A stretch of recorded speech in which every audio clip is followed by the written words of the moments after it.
The article titled, Mind-Controlling Worms Are Missing a Feature Common to All Other Animals, on Science Alert, discusses a recent scientific discovery about a type of worm known as the hairworm, or horsehair worm. This worm, which is known for its mind-controlling abilities, is missing some of the most fundamental genes found in the animal kingdom. Hairworms are parasites that live a simple life to extreme levels. They are super long and thin, and ironically, they completely lack the cellular level, hairs, or cilia, that allow most animal cells to move, sense, or filtrate in liquids. These microscopic filaments are known as cilia, and they protrude from the surface of almost every cell in the human body. However, two distant species of hairworm, one freshwater-based Acutogordius australiensis and one saltwater-based Nectonema munidi, have learned to live without these crucial appendages.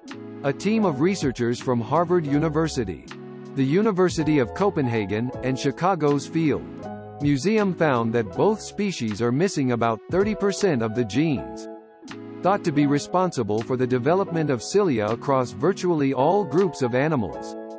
The authors concluded that a distant common ancestor of hairworms must have shed these genes long ago. But why they did so remains a mystery. In the animal kingdom, it's not uncommon for parasites to be missing lots of genes. Many of these creatures have no excretory, respiratory, or circulatory systems. Instead, they rely on the bodies of other animals to do most of the hard work. In evolutionary biology, if an animal doesn't use a structure or function, they tend to lose it gradually as they reclaim the cost of it requires. To have 0 genes for cellular cilia, however, is astonishing.